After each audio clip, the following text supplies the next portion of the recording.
Hello students, welcome to my YouTube channel Maths Idol. Myself doctor Kavita Gupta. बच्चों, आज हम अपना पार्शियल डिफरेंशियल इक्वेशन में करेंगे equations with non homogeneous boundary conditions. Let us सी।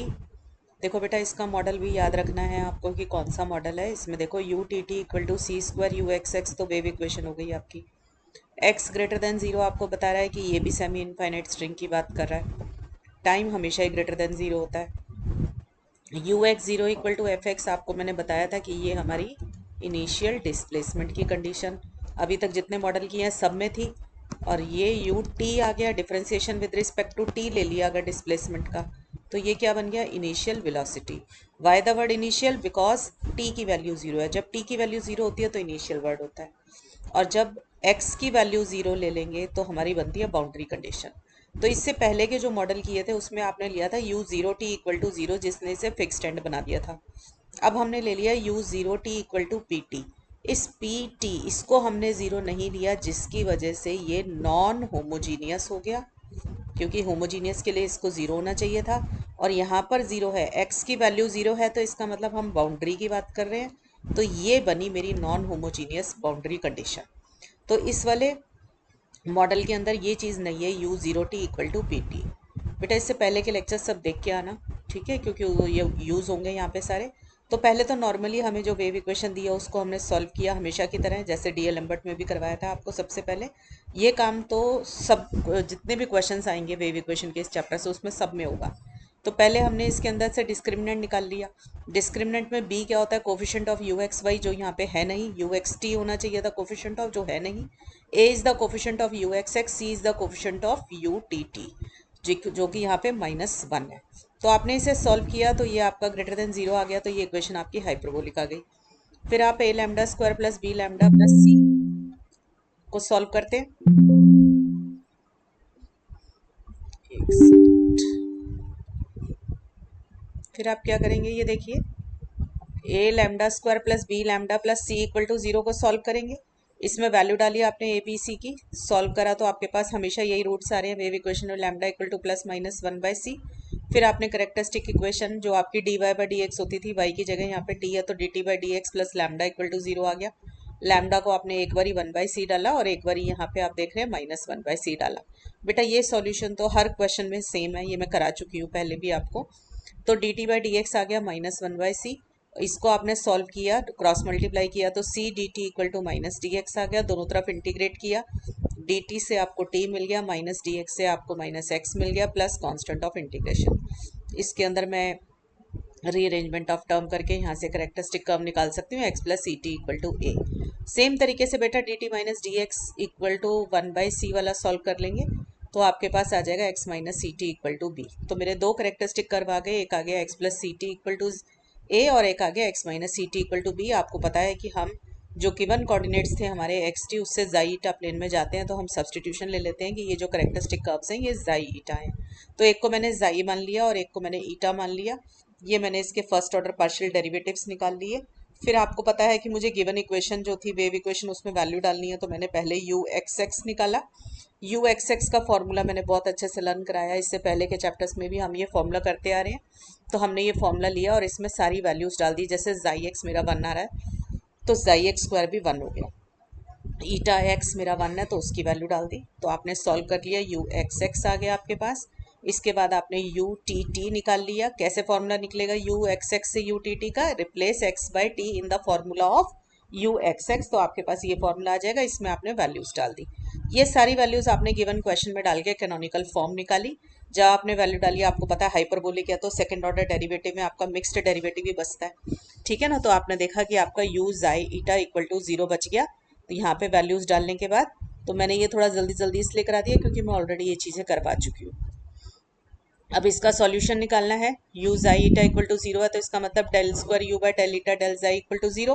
कैसे solve कराती हूँ? किसी भी एक डेरिवेटिव को क्यू मान लिया, डेल यू बाय डेल जाई को क्यू मान लो या del u by del eta को क्यू मान लो, किसी को भी मान सकते हैं। तो ये क्वेश्चन में अगर मैंने डेल यू बाय डेल जाई को क्यू माना तो ये क्या बन गया? Del q by del eta equal to zero. अब इसको इसमें से क्यू निकालना है तो दोनों तरफ इंटीग्रेट कर दोगे तो आपका क्या आ जाएगा? क्यू इक्वल टू, यहाँ पे जीरो का इंटीग्रेशन जीरो हो गया, बट क्योंकि मैंने with respect to eta integrate किया था तो मैं जाई को कांस्टेंट मान लूंगी। तो हम फंक्शन ऑफ जाई ले लेंगे एज एन आर्बिट्ररी कांस्टेंट। तो ये मेरा कांस्टेंट ऑफ इंटीग्रेशन है, जिसको मैंने फंक्शन ऑफ जाई मान लिया क्योंकि मैंने with respect to eta integrate किया था। बट क्यू क्या है मेरा, del u by del xi. तो अब del u by del xi equal to f xi मेरे पास आ गया। तो यू निकालने के लिए हम क्या करेंगे, विद रिस्पेक्ट टू जाई इंटीग्रेट कर दे। तो एफ जाई का कोई भी आर्बिट्ररी फंक्शन था, तो जब मैंने इसको विद रिस्पेक्ट टू जाई इंटीग्रेट किया तो सपोज कर लो मेरे पास जी जाई आ गया। ठीक है, अब विद रिस्पेक्ट टू जाई इंटीग्रेट किया तो कांस्टेंट ऑफ इंटीग्रेशन ईटा की फॉर्म का लेंगे, तो मैंने साई ईटा ले लिया। तो मैंने एक फंक्शन फाई जाई ले लिया और दूसरा साई ईटा आ गया। अब जाई का फॉर्मूला था मेरा ऊपर एक्स प्लस सी टी और ईटा मैंने लिया हुआ था एक्स माइनस सी टी को, तो मैंने वो वैल्यूज डाल दी। इसे मैंने इक्वेशन नंबर 2 मान लिया, ये मेरा यू आ गया। तो अभी तो मैंने सिर्फ वेव इक्वेशन सॉल्व करी है। अब मेरे पास 3 कंडीशन है, मैं वो तीनों कंडीशन इसमें लगाऊंगी। ये काम भी आपने ऑलरेडी किया हुआ है सबके अंदर कि फर्स्ट कंडीशन हमारी इनिशियल डिस्प्लेसमेंट है u x zero equal to f x. तो t को 0 डाल दीजिए, u को एफ एक्स डाल दीजिए और x को x ही रहने दीजिए। तो जब इसके अंदर 2 में मैंने इक्वेशन डाली, देखो t की जगह 0 डाला तो सी टी चला गया, इधर से भी t को 0 डाला तो ये भी चला गया, तो इधर से सिर्फ साई एक्स बच गया, इधर से फाई एक्स बच गया और u की जगह एफ एक्स आ गया। तो ये आ गया मेरे पास। फिर सेकेंड कंडीशन मेरी क्या है, u t at x comma 0 is my g x, है ना। तो मुझे इसके लिए ये क्वेश्चन नंबर 2 को पहले with respect to t partially differentiate करना पड़ेगा। तो मैंने इसको u को with respect to t differentiate किया, तो ये आ गया phi dash x plus c t, और विद रिस्पेक्ट टू t कर रही हूँ तो इस सी टी से c मिल जाएगा। ऐसे साई का डिफरेंशिएशन करेंगे तो psi dash x minus c t, और t with respect to t कर रहे हैं तो t से मिल जाएगा माइनस c। तो मेरे पास ये आ गया। अब इसके अंदर कंडीशन डालनी है u t x zero equal to g x. तो यहाँ यू टी तो बन जाएगा जी एक्स, ठीक है, और ये t बन जाएगा 0 और ये वाला t भी 0 बन जाएगा। तो मेरे पास क्या आंसर आ जाएगा, g x equal to c phi dash x minus c psi dash x. अब ये c कॉमन निकाल के दूसरी वाली साइड पे ले गए, तो ये बन गया 1 बाई सी जी एक्स। मुझे तो फाई और साई चाहिए, तो मैं इंटीग्रेट कर दूँ दोनों साइड पे विद रिस्पेक्ट टू x। तो जब मैंने इंटीग्रेट किया तो ये बन गया phi x minus psi x, और इसका इंटीग्रेशन हो गया, फर्स्ट प्रॉपर्टी लगाई डेफिनेट इंटीग्रल की, 1 by c g tau t tau. ये विद रिस्पेक्ट टू एक्स कर रहे हैं ना, और लिमिट में एक्स आ रहा था इसलिए मैंने वेरिएबल चेंज कर लिया by using the first property of definite integral. अब यहाँ पे मैंने ये बहुत बारी समझाया है कि अगर x ग्रेटर देन 0 होता है, सेमी इनफाइनाइट स्ट्रिंग का क्वेश्चन हो, तो लोअर लिमिट बनाएंगे 0 क्योंकि 0 से स्टार्ट हो रहा है, और अगर इनफाइनाइट स्ट्रिंग होता है तो बनाते हैं x नॉट से x। ठीक है, तो ये बन गया 0 से x क्योंकि मेरा x ग्रेटर देन 0 क्वेश्चन में गिवन था। ठीक है बेटा, अब मेरे को दो इक्वेशंस मिल गई, एक थर्ड और एक फोर्थ। थर्ड वाला phi x plus psi x है और फोर्थ वाला phi x minus psi x है। दोनों को आपस में सॉल्व करके मैं दोनों को ऐड करके और दोनों को सब्ट्रैक्ट करके मैं फाई एक्स और साई एक्स की वैल्यू निकाल सकती हूँ। तो मैंने दोनों को ऐड किया तो मेरे को फाई एक्स मिल गया, दोनों को सब्ट्रैक्ट किया 4 from 3 किया तो मेरे को साई एक्स की वैल्यू मिल गई। इनका नाम मैंने 5 और 6 रख दिया। अब क्योंकि मेरा क्वेश्चन में जो ऊपर आई हुई इक्वेशन वो है u x t is equal to phi of x plus c t plus psi of x minus c t. इसका मतलब मुझे फाई किस पे चाहिए, एक्स प्लस सी टी पे चाहिए, पर मेरा F5 इक्वेशन नंबर 5 में फाई ऑफ एक्स निकला है, तो इसका मतलब मैं इसमें एक्स को एक्स प्लस सी टी से रिप्लेस कर दूंगी तो मेरा phi of x plus c t आ जाएगा।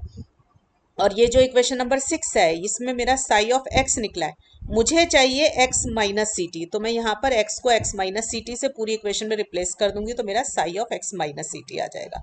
तो बेटा मैंने यही काम किया, तो देखो मेरा इक्वेशन नंबर 7 और ये बन गई इक्वेशन, x को x माइनस सी टी से रिप्लेस करके। अब ये दोनों वैल्यूज जो मेरी इक्वेशन थी ना, टू वाली इक्वेशन क्या थी, u of x t is phi of x plus c t plus psi of x minus c t, मैंने इस वाली इक्वेशन में डाल the values.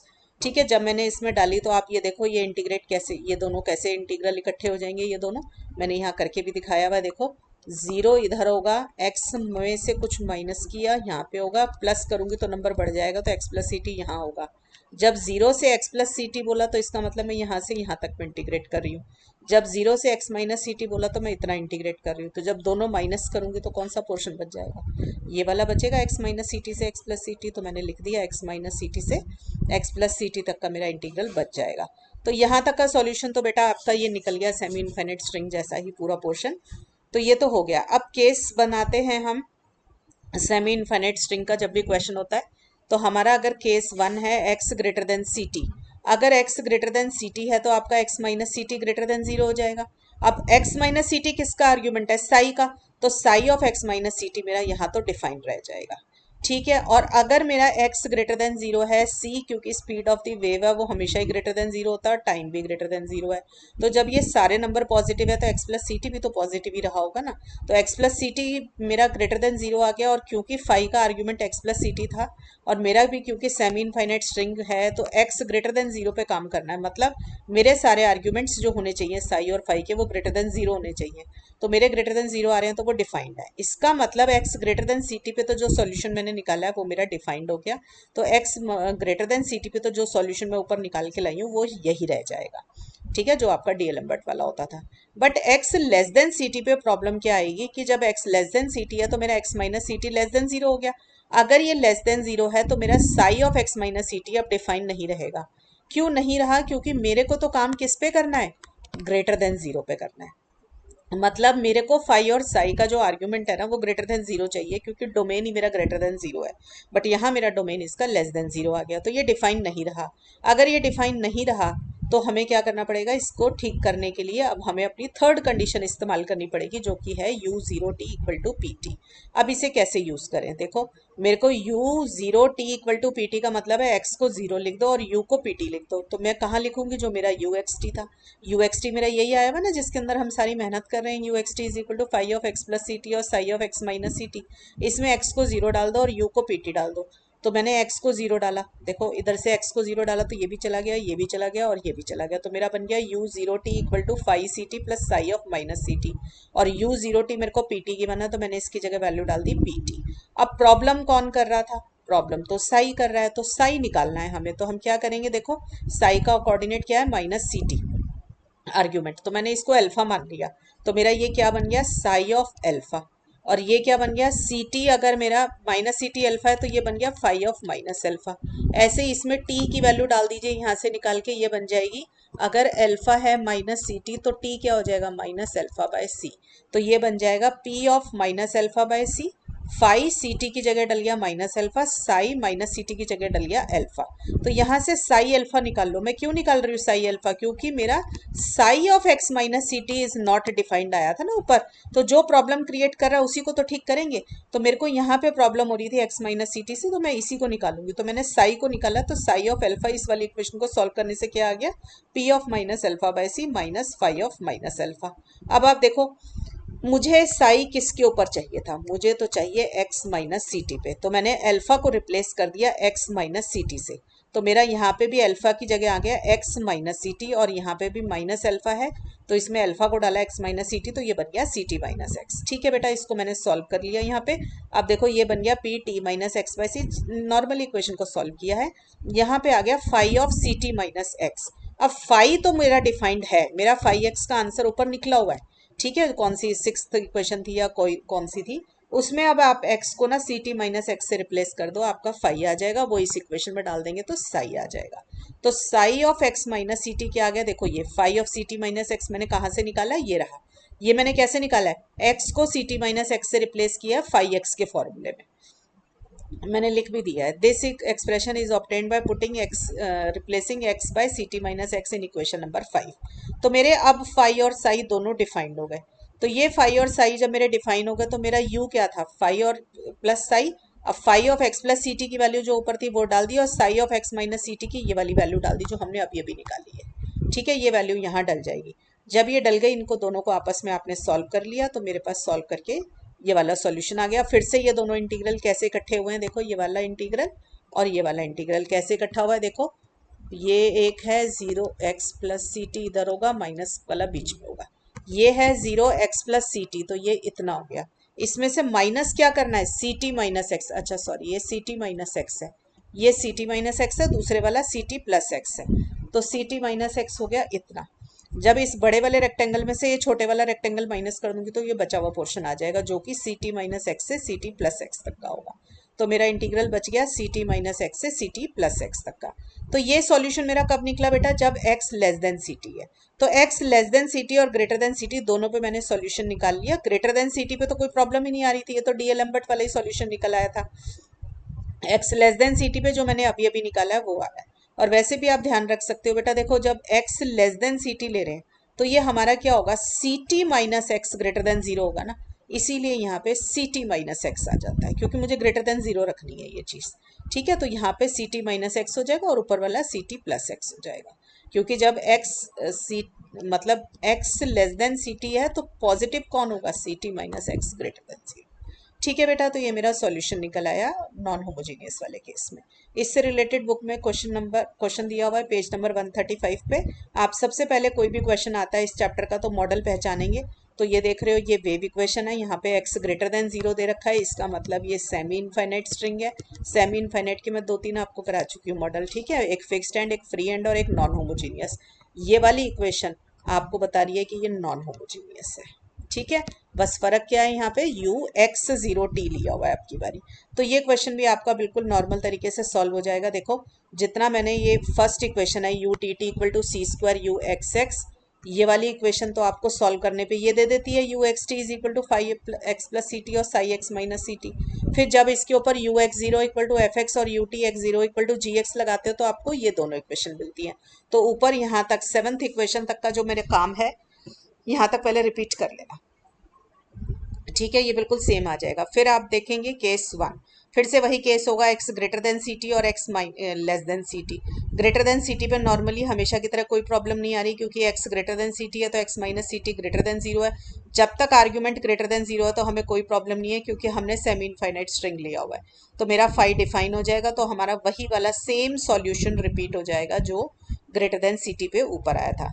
Less than c t पे फिर से हम सेम वही आर्ग्यूमेंट देंगे कि हमारा क्यों ये इस पे डिफाइन नहीं हो पाया, क्योंकि जब x less than c t है तो x minus c t less than zero आ गया, तो साई जो था उसका आर्ग्यूमेंट नेगेटिव हो गया, तो ये हमारा डिफाइन नहीं रहेगा। तो इसे ठीक करने के लिए अब हम अपनी थर्ड बाउंड्री कंडीशन जो गिवन होती है वो यूज करेंगे, वो यहाँ पे चेंज्ड है। पिछले वाले क्वेश्चन में u 0t equal to p t था, अब की बारी u x 0t equal to q t है। तो हमें अब ये यूज करना है, हम ये वाली कंडीशन यूज नहीं कर सकते, यहीं पे क्वेश्चन में थोड़ा सा डिफरेंस है। तो मेरे पास है बेटा u x t phi of x plus c t plus psi of x minus t. मुझे चाहिए u x means partially differentiating it with respect to x on both sides. तो मैं इसको डिफरेंशिएट कर रही हूँ, तो u का differentiation with respect to x हो गया u x, फाई का differentiation with respect to x हो गया फाई डैश x, और इधर से साई वाले का डिफरेंशिएशन हो गया with respect to x psi dash x minus c t. अब इसमें कंडीशन डालो u x 0t equal to q t, मतलब x को 0 डाल दीजिए, t को t रहने दीजिए और u x को क्यू टी डाल दो। तो इस u x की जगह तो आ गया क्यू टी, ठीक है, और इस x की जगह 0 हो गया तो ये टर्म चली गई, इधर से ये भी टर्म चली गई, तो मेरे पास क्या बच गया, phi dash c t plus psi dash minus c T.